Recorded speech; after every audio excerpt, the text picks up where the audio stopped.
I served as the personal assistant to a career-driven CEO. Ethan declared, "My heart belongs to business, not romance." I nodded calmly. Understood. 7 years later, when a new assistant joined his team and I submitted my resignation, the work-obsessed executive came chasing after me. "Marry me," he demanded. I stared blankly. Throughout those 7 years, Ethan's most frequent refrain had been, "My mind is occupied solely with business ventures, not matters of the heart." He'd utter these words with me standing beside him, making me believe each time he required my supervision. My standard response became, "Noted, Mr. Stark." The CEO seemed pleased with my obedient demeanor. He'd grunt approval before charging back into corporate battles the next morning. True to his business-first mantra, Ethan evolved from an ambitious young entrepreneur into a formidable industry titan, acquiring all the classic traits of a successful magnate, including icy professionalism, fastidiousness, and chronic gastritis. Fortunately, this was real life. My CEO, while not particularly smiley, maintained human expressiveness beyond permanent stone-face syndrome. Our first meeting occurred during my interview. Though intimidatingly formal, his question carried courtesy. "Can you handle executive assistance? It demands 24/7 availability." Desperate for income, and admittedly tempted by the generous salary, I accepted instantly. After joining Stark Enterprises, I discovered Ethan's second defining characteristic, his stomach condition. Honestly relatable, since skipping meals gave me similar pains. During the company's startup phase, working through meals became standard. While I initially powered through, chronic neglect became unsustainable. Just as I debated interrupting his strategy meeting, Ethan preempted me. "Claire, fetch us some takeout." "Any preferences, sir?" "Surprise me. Just remember my gastric issues." "Of course." Post-meal retrieval, the CEO ordered permanent office stockpiling of instant meals for stomach-sensitive employees. Surprisingly humane for a corporate overlord, no? Thanks to Ethan's unexpected consideration, our company now boasts industry-low gastritis rates and employee satisfaction scores that make competitors weep. Our recruitment seasons drown in applicant floods. This spring's hiring round brought fresh interns and a new assistant to our department. Everyone assumed it was routine talent infusion until things started to feel off. The CEO showed unusual attention and leniency toward the new intern. It began during the morning meeting when the rookie printed wrong materials. While such a foolish mistake would normally warrant reprimand, Ethan didn't scold her. Instead, he turned his ire toward me. "Claire," he said, ice-coating his voice, "you've always been responsible for meeting preparations. Didn't you double-check these?" The conference room fell silent. Colleagues exchanged knowing glances. Though I hadn't handled the documents personally, the intern was under my supervision. I knew better than to argue when Ethan got like this, all bristling intensity like an agitated Doberman that needed careful handling. "My apologies," I murmured, keeping my gaze respectfully lowered. "I'll reprint them immediately." "Unnecessary," he snapped. "We'll use the digital copies." This pattern continued. Spilled coffee ruining contracts. Misplaced official stamps. While minor, these constant errors grated on our perfectionist team. Yet the CEO who'd once docked my pay for a single typo now tolerated daily blunders from the screenhorn. The final straw came when he took her to the Hamilton Accounts Gala, an event I'd always handled. The naive girl got drunk, vomited in his Bentley, yet received only gentle admonishment, "Be more careful next time, Tina." Her flushed, grateful expression as she returned to her desk made veteran team members exchange frowns. During lunch break, longtime colleague Mark pulled me aside in the break room. "What's the deal with the new girl?" he whispered. "Since when does Stark tolerate incompetence? She must be some board member's niece." The team didn't buy her wide-eyed on just lucky act. Truthfully, neither did I. Yet background checks showed no connections. Tina was exactly what she appeared, an ordinary grad from State University. That's when realization struck. The lingering glances he thought nobody noticed. The way his knuckles whitened around his pen when she laughed with junior analysts. Our iron-willed CEO had fallen for the intern. The knowledge settled like lead in my stomach. I'd navigated his moods for 8 years, learned every contour of his ambitious mind. Yet this trembling 22-year-old had breached fortress walls I'd never dared approach, simply by existing. This in turn was interviewed personally by me and Ethan. The process went smoothly, but what caught my attention was how Ethan paused when he saw the intern's resume photo. He glanced up at me with an inexplicable look that still puzzles me to this day. Since the intern had no notable background or family connections, everyone's curiosity naturally shifted elsewhere. "Hey," someone whispered during coffee break, "do you think Ethan's finally caught the love bug?" The room froze mid-sip. Including me. "That's totally it." Another colleague nodded excitedly. "Just like in those romance novels." I stared blankly at my coffee. They launched into full detective mode, eventually quoting Sherlock Holmes, "When you eliminate the impossible, whatever remains, however improbable, must be the truth." The speculation turned critical. "She's not even that pretty," someone scared. "Since when does Ethan go for plain Janes?" "Come on," another countered, "sometimes you get tired of caviar and crave grilled cheese." "Right, Claire?" I forced a laugh. "Maybe we should keep the boss's love life off the break room menu." As I left, the gossip shifted target. "Why doesn't Ethan like Claire? She's gorgeous." "Who knows? If he did, they'd be together by now." Shaking my head, I returned to my desk to find a message, "Come to my office." The main room stood empty, but sounds came from the adjacent lounge. "Claire?" Ethan's voice filtered through the door. "Help me pick a tie." I found him buttoning a crisp white dress shirt, the thin fabric clinging to his defined torso. "Going out?" "Dinner with Connor's crew." Connor, both our client and Ethan's childhood friend, had invited us to his wedding last month. There'd been an awkward moment when the bride toasted Ethan about settling down next. Everyone knew Ethan lived for work, making the comment painfully off-key. He'd simply raised his glass with that detached smile, his eyes briefly meeting mine. Again. I understood. That look meant it was time for me to step in. Smiling, I handed over the prepared red envelope. "This is from our CEO Ethan for both of you. May you start a family soon and enjoy lasting harmony." Perfectly appropriate wedding wishes, right? Couldn't see anything wrong. Yet the atmosphere turned even more awkward than before. Our entire group seemed to freeze for several seconds. Ethan's eyes darkened momentarily before Connor slung an arm around his shoulders, steering him away while murmuring, "Don't be upset." She didn't know. I stood there bewildered. The bride smiled at me gently. Ethan already gave Connor his wedding gift last night.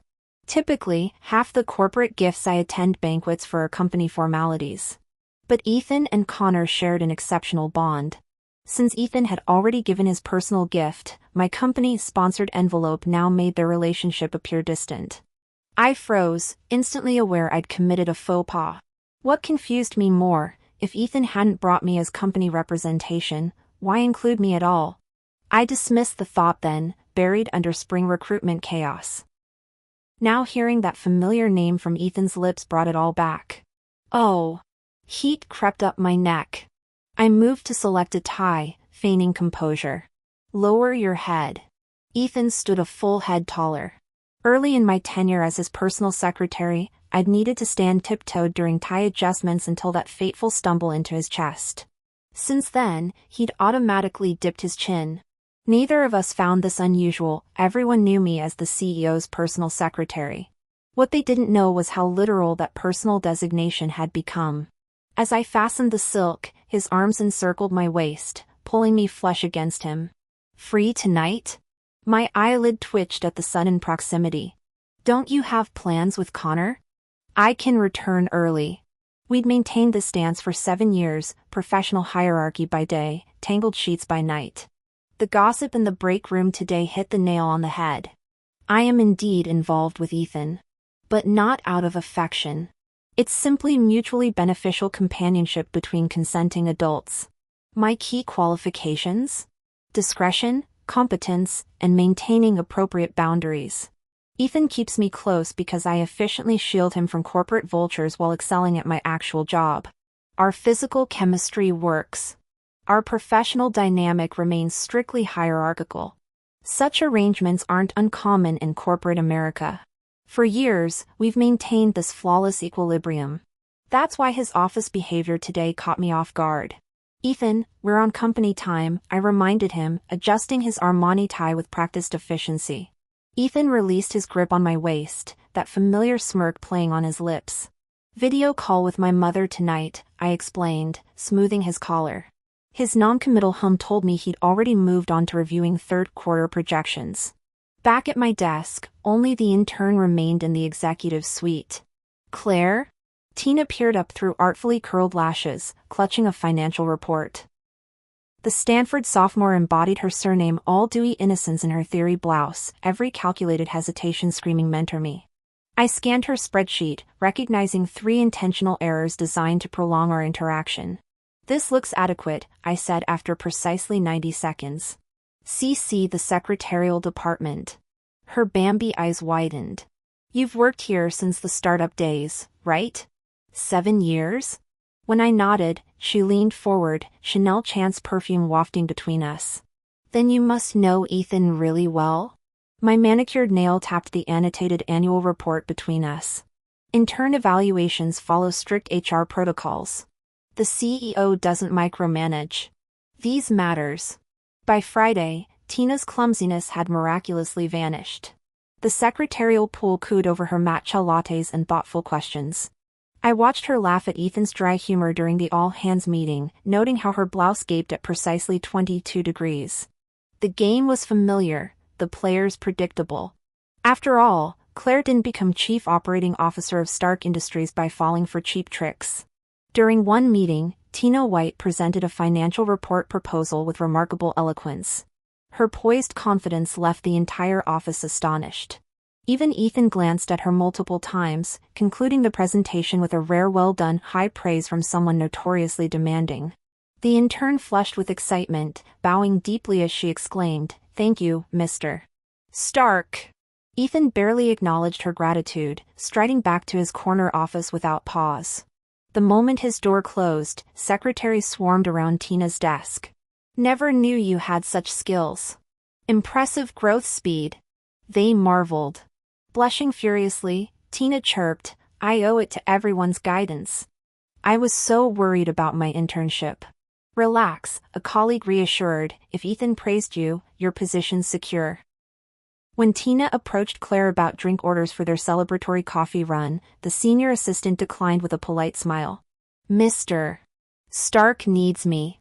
Entering the CEO's office, Claire found Ethan massaging his temples behind signed contracts.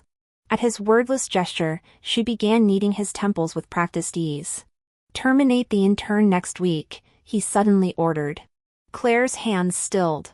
"But you commended her work." Competent but manipulative, Ethan scoffed, eyes still closed. Her clueless newbie act was transparent. The revelation surprised yet made sense. During their joint interview, Tina's Ivy League credentials had shown meticulous perfectionism. Her recent parade of calculated mistakes contradicted that pedigree until today's suspiciously polished performance. Upon reflection, these seemed like trivial attention-seeking tactics. But I'd assumed Ethan wouldn't notice. Or perhaps he'd choose to overlook them. Unexpectedly. "How did you know?" I changed the subject. Ethan gave a non-committal hum. "Don't forget I trained you myself. Did you think I wouldn't recognize your methods? I wasn't this obvious back then, was I?" "No," he smirked, "you were just genuinely incompetent." I stared speechlessly. My early days as Ethan's secretary had indeed been riddled with mistakes. Every error Tina made now, I'd committed first. I still remembered the time I'd printed the wrong proposal minutes before a crucial client meeting. Ethan had smoothly presented outdated slides while buying time for me to reprint documents. That client determined our entire year's growth trajectory. My hands had trembled so violently that perspiration soaked through my blouse, the panic lingering long after the meeting concluded. Yet Ethan hadn't reprimanded me. Instead, he'd calmly advised, "Hysteria solves nothing. Composure does." His mentorship shaped me into the professional I became, enabling me to thrive in this corporate battlefield. Memories softened my expression. Ethan mirrored the sentiment. "Claire, she's mimicking your early patterns but lacks your substance. You flatter me, Ethan. I lowered my eyes deferentially. Ethan's laughter rumbled as he pulled me from behind his chair to face him. His gaze traveled across my features with uncharacteristic intensity, thumb brushing my jawline. Suddenly, his lips claimed mine in a shocking breach of protocol. This contradicted everything about the Ethan I knew, the man who maintained ironclad boundaries between professional and personal realms. Yet lately, he increasingly blurred those lines within office walls. Claire, his breath warmed my lips. My place tonight? My pulse skyrocketed as I stared into those obsidian eyes, usually so controlled, now burning with undisguised hunger. Before I could respond, the office door burst open. The intern who had pushed the door halfway open froze mid-sentence. Her wide, innocent eyes locked onto Ethan and me perched on his lap. I startled, instinctively trying to rise, only to have Ethan's hand clamp around my waist. "Didn't they teach you to knock?" Ethan's displeasure crackled like static electricity, his interrupted moment leaving frost in those steel-gray eyes. I brought boba tea," Tina stammered, holding up a pastel-colored cup. "Thought you might want, I've got a gastric condition." "Get out." The dismissal hung like an executioner's axe. Tina's eyes welled up, her gaze darting between us before she fled, the door clicking shut with finality. Ethan's thumb dug into my hip bone, demanding attention. "I'll wait for you after work." I nodded, the movement stiff. His satisfied smirk followed me out. The admin team's whispers died as I entered the bullpen. Over at Tina's cubicle, tear tracks glistened under fluorescent lights beside the abandoned boba cup. Our eyes met, hers blazing with humiliation and something sharper, something that made my stilettos sink deeper into carpet. This marked my first slip-up in 3 years of discretion. Previous rumors had dissolved without evidence, but now? Now we had a weeping intern turned scorned witness. By Friday afternoon, Tina's marketing proposal landed on my desk. "Claire, shouldn't we?" My assistant hovered, confused by my deliberate inaction. "Later." I stacked it beneath Q3 financial reports. Truth was, termination papers already bore Tina's name, her desperate bid for relevance as meaningless as her peach oolong tea. Yet her gaze grew bolder. During lunch break, her tremulous voice carried from the break room. "Claire's ignoring my work on purpose. Ethan trusts her with everything, but she won't spare 5 minutes." I sipped cold brew, bitterness lingering. Let her rant. Come Monday, both the girl and her pathetic crush would be someone else's problem. A colleague covered for me. Tina cautiously glanced at the man. "Are Claire and Ethan close?" The word close carried layers of implication. The secretarial team exchanged knowing looks. The response came with diplomatic precision. "Of course. Claire has been by Ethan's side since the early days of Stark Enterprises. They're practically joined at the hip, naturally closer than any of us." "Doesn't Ethan have a girlfriend?" Tina pressed. They shook their heads. "No. Ethan's completely career-driven. Claire's the only one he ever takes to galas." Tina ventured, "Could Claire be his girlfriend then?" The break room fell silent. After waited moments, someone said, "Unlikely. If Ethan dated anyone, he'd make it public." The unspoken implication hung thick. What exactly were they then? These office veterans understood the art of implication without overstatement.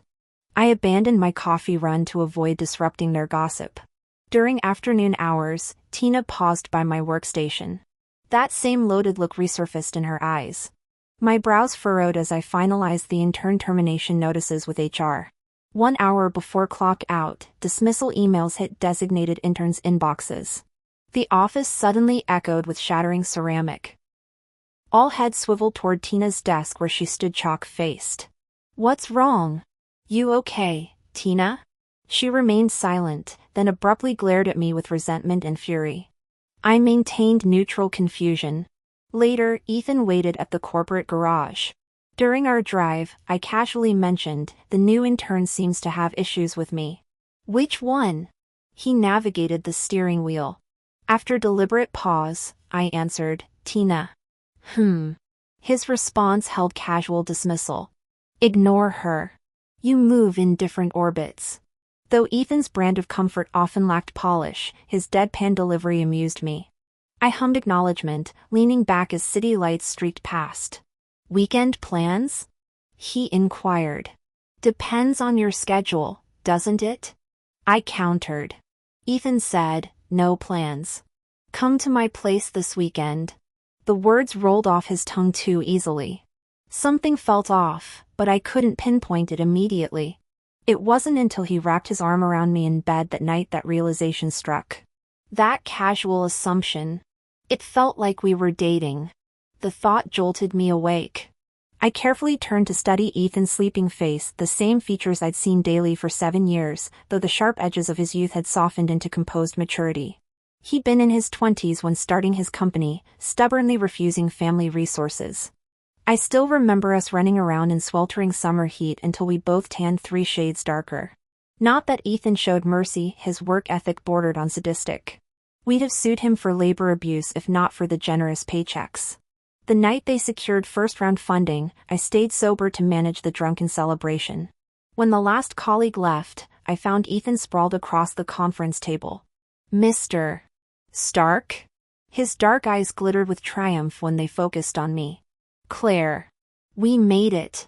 When he asked about my dreams later, I answered honestly, my mother's recovery, maybe a flower shop someday. Her medical bills had drained my savings despite 2 years' salary.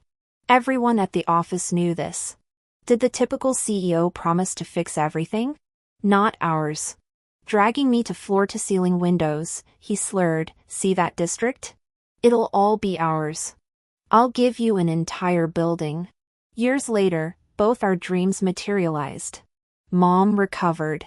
My modest flower shop thrives. The new downtown quarter bears Stark Group's name.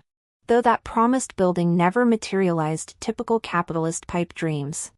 I woke to cold sheets the next morning. While brushing my teeth, voices drifted up from the foyer. Mr. Stark, please. I need this internship. Did I offend Claire somehow? I'll apologize for whatever happened that day. I swear I'll keep quiet about. Ethan Stark stood in the doorway, blocking the figure behind him. Though I couldn't see the person, the voice sounded familiar. What caught my attention more was Ethan's apparent impatience. Someone looking for you? I asked. Both figures at the entrance reacted to my voice, one turning his head while the other looked up. The one turning was naturally Ethan. His movement revealed Tina standing behind him in the corridor. Tina's shocked expression upon seeing me surpassed even her office confrontation, yet neither of us acknowledged her. Ethan glanced my way. You're awake. Go eat breakfast. His tone made it clear he wanted no interaction between me and our visitor. After addressing me, he turned back to Tina with clinical detachment. Intern evaluations follow HR protocols. Unsuitable candidates remain unsuitable. Pleading your case here changes nothing. With that, he shut the door firmly. Returning to the dining table, Ethan settled beside me. When I inquired about the situation, he explained Tina had come begging to overturn her failed internship. TSK, she really came to the wrong person, I remarked through a mouthful of toast. The mighty Stark heir doesn't do mercy cases for pretty faces. Ethan paused mid-pour, coffee carafe hovering as his gaze turned loaded. Depends on whose face we're discussing. My cheeks burned. Cocky bastard. I'd nearly forgotten about Tina's drama until Monday morning, when I found her making a scene at HR. Claire, she's demanding documented proof of incompetence, a flustered colleague whispered. The termination notice clearly stated role capability mismatch, but Tina now stood defiant in our department. Secretarial staff pretended to work while eavesdropping shamelessly. I checked my watch. Ethan's 10 a.m. board meeting required immediate preparation. The evaluation speaks for itself, I stated, gathering files. Tina's glare intensified. I've executed every task flawlessly since day one. Even my marketing proposal earned Mr. Stark's approval. This termination reeks of personal bias. Her voice climbed theatrically. You've resented me from the beginning, Claire. Must veteran executives always crush ambitious newcomers? I blinked, genuinely perplexed. The girl's transparent attempts to manipulate Ethan through fluttering lashes and accidental coffee spills had been painfully obvious to anyone with corporate experience. We'd spared her the humiliation of explicit reasons out of professional courtesy. Meeting her histrionics with calm, I simply said, HR decisions follow thorough evaluation processes. Turning to my computer, I added, I'd suggest focusing that energy on future opportunities.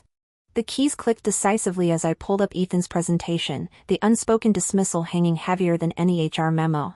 Miss Tina, to put it simply, you don't meet our company's employment standards. If you have any questions or complaints, you may file a formal complaint. I turned to leave. Tina suddenly snapped at me, her voice trembling with rage. Claire! Stop acting all high and mighty.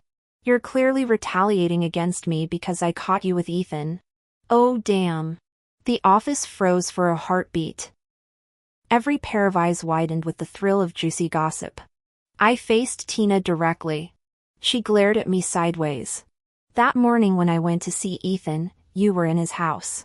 Everyone knows exactly what's going on between you two. The moment those words left Tina's mouth, I knew she'd made a fatal mistake. While everyone quietly acknowledged my private connection with Ethan, having it publicly exposed was entirely different. Bringing personal grievances into professional settings and airing former employers' secrets? Classic career suicide. Honestly, I didn't feel angry toward this foolish girl, just pity. She should thank her stars she's dealing with me. If Ethan had heard this, she'd be blacklisted from the entire industry before lunchtime. Probably escorted out by security mid-sentence. The universe proved me right instantly. Ethan's thunderous voice boomed from the doorway. Are the security contractors we hired just decorative plants? Since when do we let random trespassers harass our employees? I kept silent. The entire office held its breath. 2 uniformed guards rushed past Ethan, apologizing profusely while dragging Tina toward the exit. Our deepest apologies, Mr. Stark. We'll handle this immediately. Tina seemed to finally grasp the gravity of her actions when they reached the elevators, her face draining of color. Mr. Stark. Please, I can explain, her desperate cries faded down the corridor. The morning drama concluded, but Ethan's storm cloud expression lingered. He shot me an unreadable glance before stalking into his office. Sighing, I addressed our petrified team. Conference room meeting in 10. Have your quarterly reports ready. The reminder snapped everyone back to work mode. Predictably, the meeting proved brutal. Ethan sat like an impending hurricane at the head of the table, reducing presenters to nervous wrecks. In the following days, office rumors swirled uncontrollably. While I tried ignoring the gossip, the constant whispers wore on me. Naturally, nobody dared speculate about the CEO. All judgmental eyes turned to the more approachable target. I always said there was something between Claire and Ethan. TSK, looks like I was right. One time after work, Claire and Ethan were still in the office together. Ethan takes Claire to every business banquet. You think she's so well connected in the industry for no reason? Rumors spread like wildfire. Years of my hard work became worthless overnight because of Ethan's single gesture. Frustration aside, work couldn't wait. I proceeded to brief Ethan on upcoming schedules. When discussing next month's business trip near the secretarial department, he paused. Have Lee been accompanying me next month? I froze. The office fell silent again. Lee Bin was the only intern who'd survived this round of secretarial department cuts. Until now, I'd been Ethan's exclusive travel companion. Perhaps the gossip had grown too loud. Maintaining corporate image required distance now.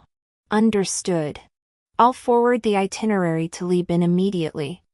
The handover began that afternoon. Whether intentional mentorship or not, Ethan gradually transferred portions of my workload to Lee Bin. By the week before his departure, I found myself twiddling thumbs at my desk, unsettling for someone who'd thrived on non-stop productivity under Ethan's influence. Claire? Ethan wants you. Lee Bin materialized at my workstation. I entered the corner office without speaking. Complete all handovers by Friday, Ethan stated without looking up from his documents. The words hit like a gut punch. I stood dumbstruck until his lifted gaze demanded, something else? No. Back at my desk, reality crystallized through the humiliation. Of course. My continued presence as Ethan's secretary had become untenable. Previous rumors had been manageable through mutual pretense, but being outmaneuvered by an intern? Pathetic. My resignation letter glowed on the screen. By closing time, I'd compiled every relevant file and resource for Bin. Claire, I. The intern's awkward pause went unanswered as I powered down my computer for the last time. Keep up the good work. I patted his shoulder, feeling that peculiar melancholy of discarding loyal subordinates after achieving goals. Ethan emerged from his office and happened to witness the scene. His gaze lingered on my hand resting on Ben's shoulder, and his eyes narrowed slightly. The next day Ethan left for a business trip. I casually placed my resignation letter on his desk where he'd only find it after returning. Freed from the round-the-clock on-call grind, I decided to treat myself to proper downtime. Mom was tending the flower shop when I arrived during work hours. She froze momentarily upon seeing me, then hastily abandoned her half-wrapped bouquet to rush over. "Why didn't you call first?"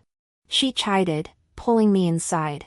Her health had improved significantly these past years, no longer confined to hospital beds with tubes and monitors. After her recovery, I'd suggested assisted living, but Mom stubbornly refused.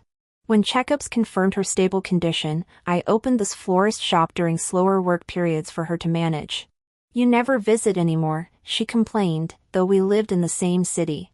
My former job's demanding nature made family time scarce. I smiled.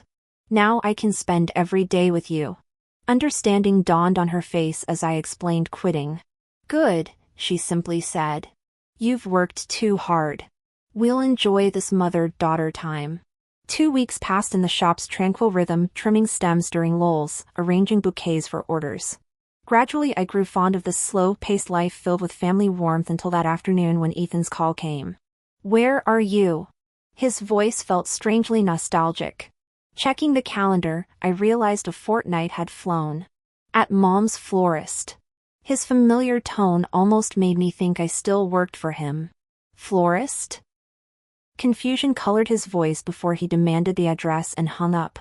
Within 20 minutes, the familiar black sedan parked outside. Mom brightened, mistaking it for customers. Stepping outside, I saw Ethan standing there. "Mr. Stark?" "Hello, ma'am. Is Claire here?" I was surprised Ethan remembered my mother. "She's inside," Mom said, inviting him into the shop. Ethan didn't enter immediately. He lingered at the entrance, studying the storefront for a long moment before finally walking in. When his eyes landed on me, he froze. "Mr. Stark." Before Ethan's arrival, I'd been speculating about his purpose for visiting. Yet instead of addressing me, he began wandering around the shop. His fingers brushed over the fresh rose shipment before he turned slowly, taking in every detail. "Claire," he said finally, "you really did open a flower shop." I cleared my throat and cut to the chase. "Mr. Stark, what brings you here?" He reached into his suit jacket and produced a velvet jewelry box. "Saw this and thought it suited you. So I bought it." I stared at him. This was odd. He'd given me gifts before during my tenure as his executive assistant, but why now? I tucked a loose strand of hair behind my ear. "With all due respect, sir, I've resigned. Accepting this wouldn't be appropriate." His expression shifted from confusion to stormy displeasure. I braced for anger over the rejection, but he narrowed his eyes instead. "Resigned?" "Yes." "You're resigning?" Had he not seen my resignation letter yet? "I left it on your desk before you returned from your business trip." "Perhaps you haven't. Wait." Ethan held up a hand and dialed his phone. I assumed he reached his assistant Bin when he demanded, "Is there a resignation letter from Claire in my office?" The confirmation visibly stunned him. Hanging up, he massaged his temple, the crease between his brows deepening. Why resign? Was 3 months leave insufficient? 3 months. Leave? You said you needed rest. That's why we hired temporary staff. These past years. His voice softened unexpectedly. I approved 3 months leave, planning to take you to Italy after my trip. Listening to Ethan's explanation, I finally remembered. There had indeed been such an incident months ago. The puzzle pieces clicked into place. I'd thought Ethan was making me hand over my work to fire me, never imagining he'd actually remembered my casual remark from months back. This meant he'd completely disregarded those company rumors all along. But why would Ethan want to take me to Italy? I frowned in confusion. He averted his eyes, awkwardly clutching the gift meant for me, now trapped in limbo between offering it and retracting. Since it's a misunderstanding, take this time to rest properly before returning, he said, swiftly regaining his trademark composure. The momentary vulnerability vanished, replaced by the formidable CEO I knew. Ethan never bothered with explanations. Having delivered his verdict, he turned to leave. But something about his imperious tone ignited unexpected defiance. Mr. Stark, I won't be coming back. Ethan froze mid-step. What did you say? I drew a steadying breath. The words came easier now that they were airborne. I'm resigning. Thank you for your guidance and opportunities these past years. His gaze turned arctic. After all this time together, this is what you leave me with? It's not about compensation, I interrupted, surprising even myself. Truthfully, money meant little now. The rewards from working with Ethan had been substantial. I need to stay with my mother. She requires care. There was another reason left unspoken, the truth in Tina's words. This arrangement couldn't continue indefinitely. Ethan's stare intensified. Then tell me what you want. You misunderstand, I said quietly. I never expected commitments from you. Our relationship had been transactional from the start, his proposition to a debt-ridden daughter desperate to save her mother. I knew exactly what being Ethan Stark's companion entailed. Like those half-whispered office rumors said, public partners were lovers, private ones. Well, mistresses. But I couldn't remain Ethan's secret forever. He studied me with unfamiliar intensity, the gift box creaking under his whitened knuckles. I've never thought of it that way. Claire, you should know that you're different to me. Different from everyone else. I said, Ethan, the reason I'm different is because of years of working side by side with you. You're used to having Claire, the obedient assistant who answered every call and followed your every command for years. If it were someone else in my role, wouldn't this difference apply to them too? The moment the words left my mouth, I realized how bold I'd become. Since when did I talk back to my former boss like this? Then again, I'd already quit. What was there to fear? Ethan left with a stormy expression, clearly unprepared for his once docile subordinate to challenge him so bluntly. He didn't say another word on his way out. Let him be angry, I thought. Given Ethan's pride, after all those humiliating truths I'd thrown at him, he'd never bother me again. For the next few days, peace settled over my life, until Lieben called. Claire, Ethan's drunk and won't let go of my hand. What do I do? I paused my floral arrangement. What happened? Lieben sounded lost. I don't know. He said his head hurts and his stomach's killing him. Give him antacids and massage his temples. Okay. He hung up. 5 minutes later, another call. Claire, he took the pills but told me to get lost when I tried the massage. Then get lost. If Lieben left, Ethan would probably just sleep it off. Are you sure he'll be fine? Positive. Right. Lieben hesitated like he wanted to say more, but new orders flooded in. I ended the call. I dismissed the incident as trivial until the next day, when Ethan's car passed my flower shop. Once or twice could be client meetings. But 3 times in a day? Even my mom noticed. Is that your boss again? Former boss, I corrected. Must be one stubborn client, meeting 3 times in a day. I didn't believe the client story. He was here for me. As for why, I used the excuse the boss wants me to come back to work to brush off my mom. She clicked her tongue skeptically. I don't think that's the whole story. What? She leaned closer and asked in a hushed tone, is your boss married? No. Does he have a girlfriend? No. Fiancé? I sighed. Also no. Oh. Her knowing hum carried decades of romantic wisdom as she gave me that universal mother look. Then maybe he doesn't want you back at the office. Maybe he's trying to see you. I fell silent again, genuinely startled by her theory. Mom, you're misunderstanding, I said firmly. Ethan Stark is a workaholic and career-driven. His ambitions leave no room for romance. During my time working under Ethan, his mantras had been career first, contracts, contracts, contracts. Marriage wasn't even on his life roadmap. The man would rather negotiate business deals than dinner dates. His interest in me was purely about losing a competent employee, nothing more. I tried to ignore Ethan's sudden reappearance in my life until that Friday afternoon. Our flower shop received a corporate order for International Women's Day bouquets. After Mom arranged the blooms, I delivered them to the specified office building. The receptionist signing for delivery froze when she saw me. Claire? I looked up to meet Tina White's shocked glare. Her expression quickly twisted into contempt. Our company ordered from your shop? Cancel it. Return everything.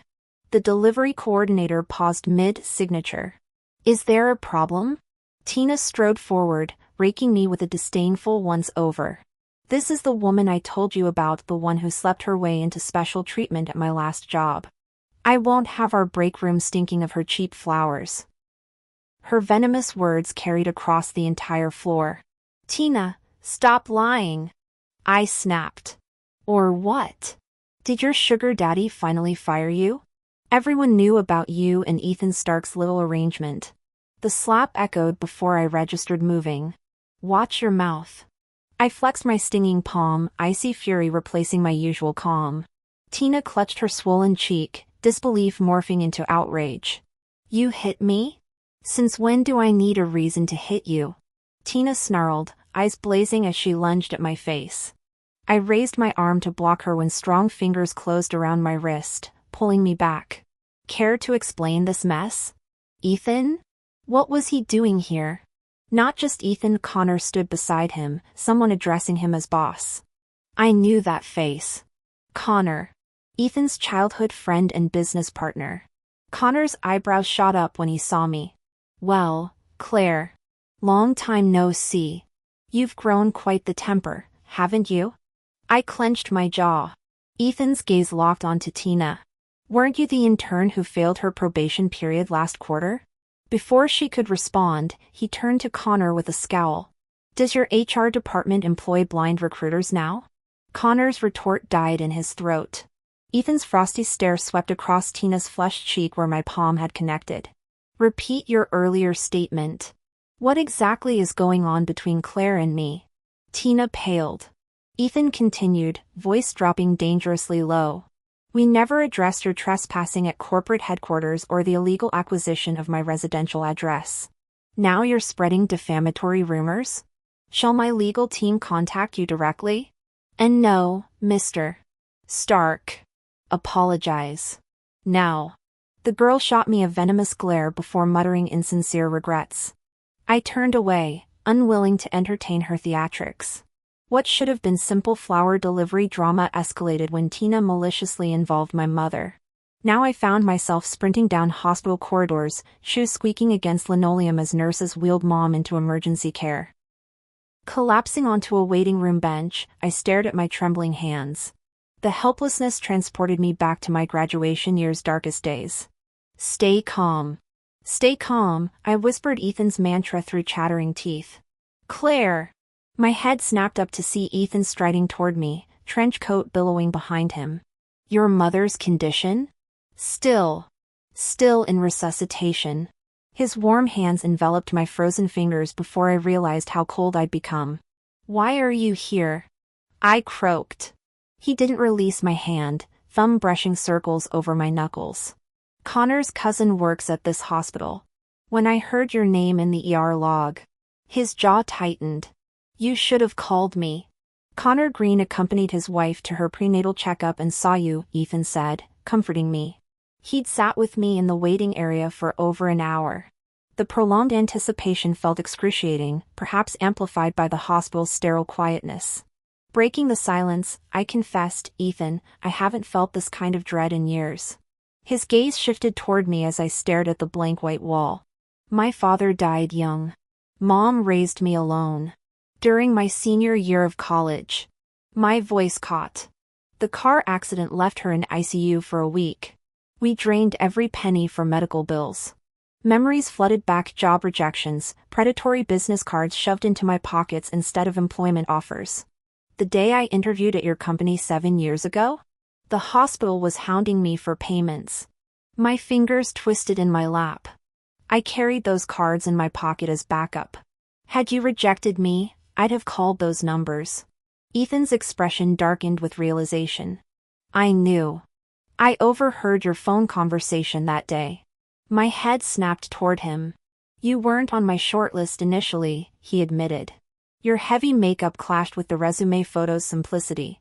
Objectively, you weren't the strongest candidate. But his throat worked. You wept so desperately in the stairwell.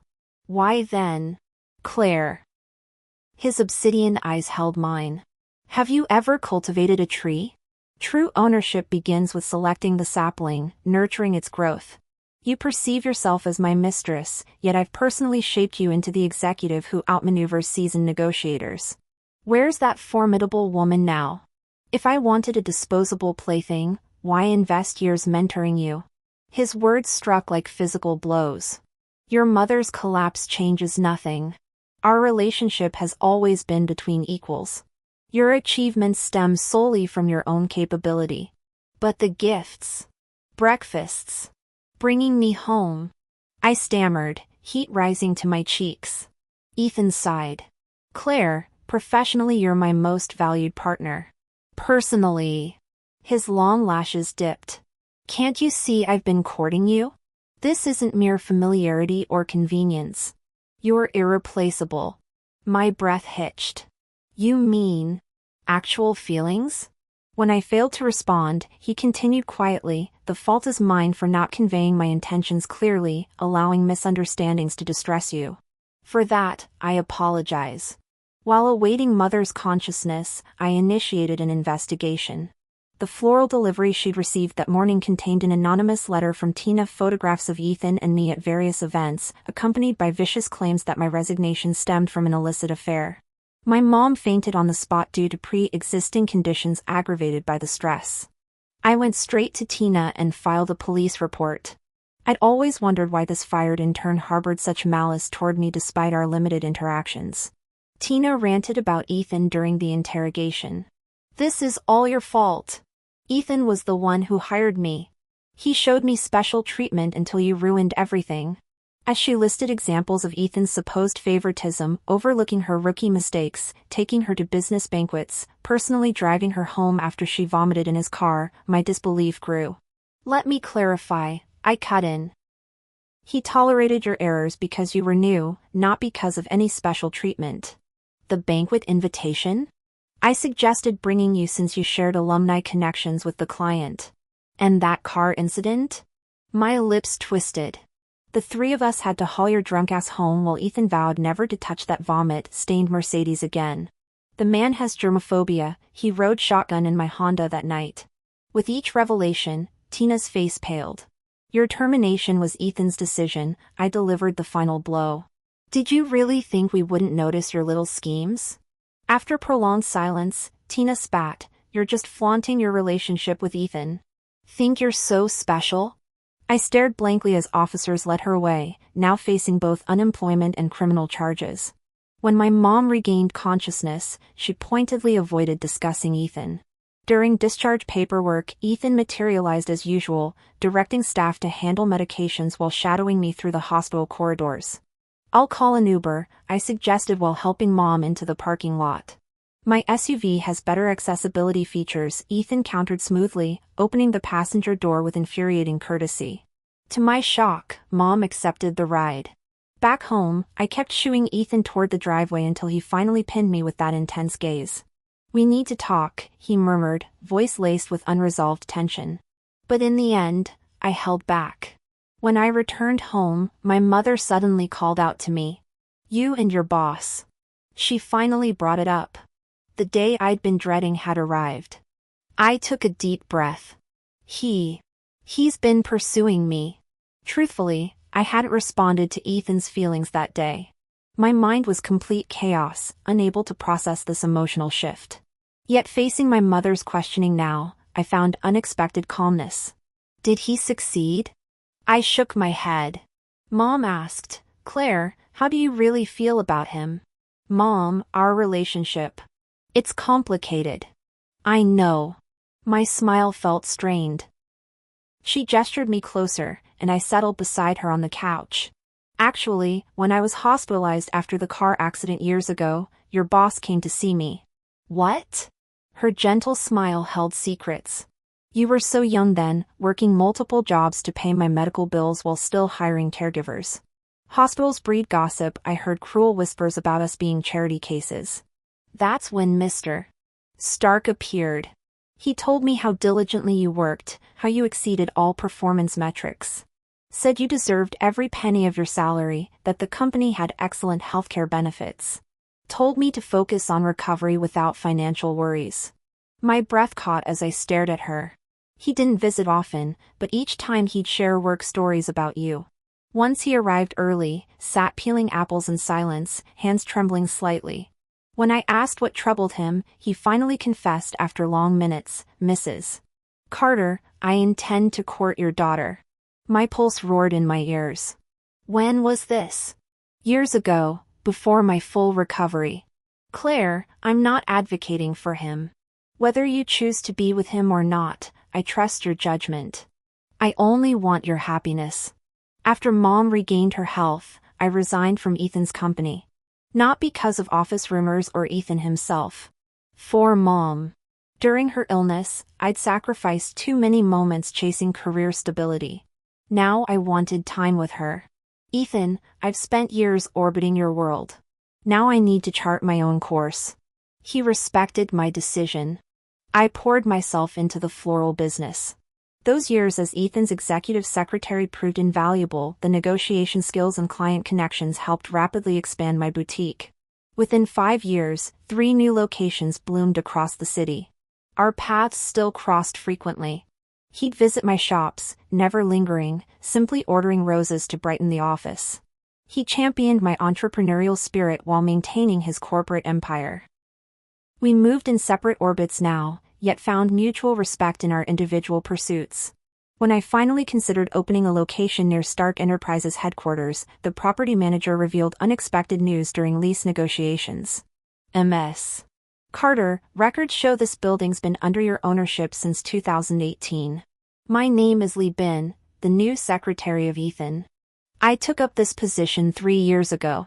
Previously, Ethan's secretary was Claire, an incredibly capable woman. She's still remarkable now, because she's become Mrs. Stark. New employees all know Ethan pursued our current Mrs. Stark for 3 years. What they don't realize is it actually lasted longer. During Claire's tenure as his secretary, our boss had already been subtly marking his territory. The problem was his courtship methods, blunt and unromantic. He'd either buy flowers or gift entire buildings. Not floors, but full structures. And he never mentioned these grand gestures afterward.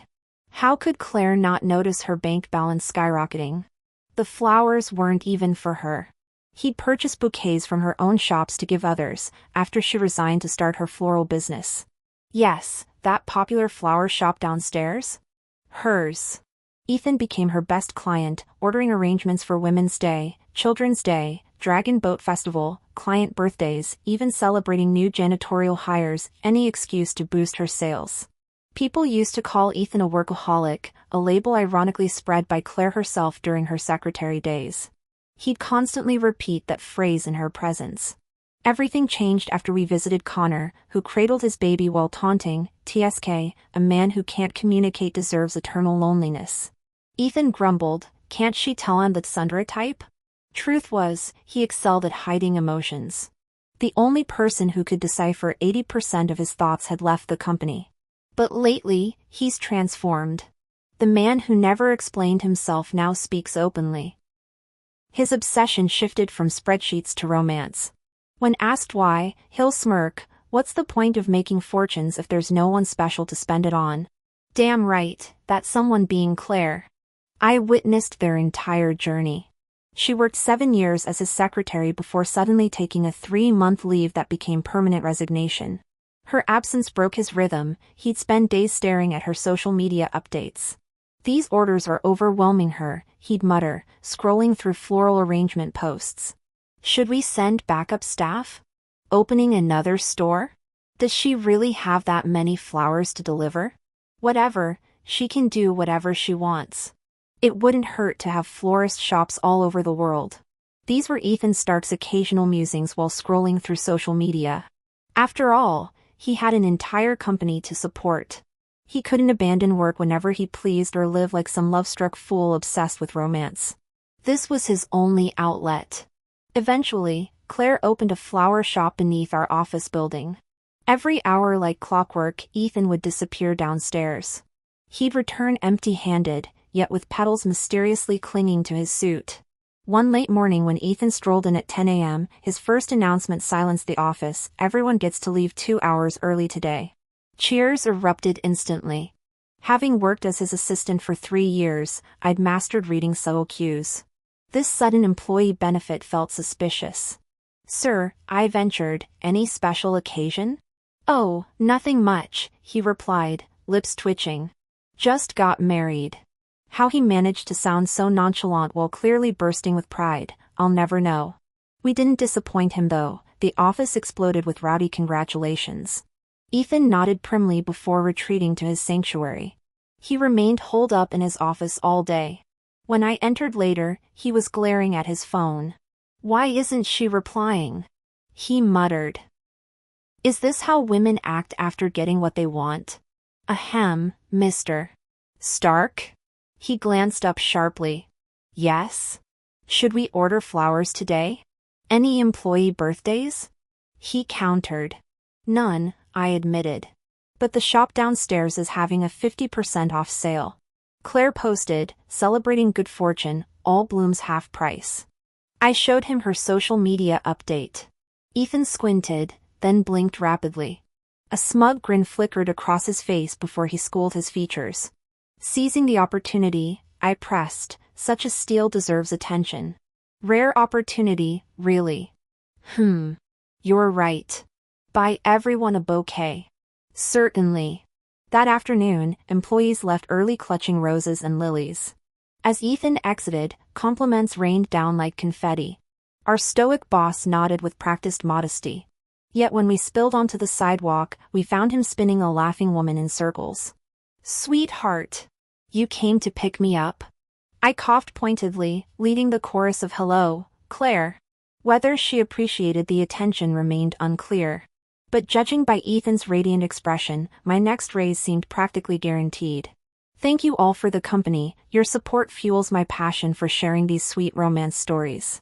See you next time.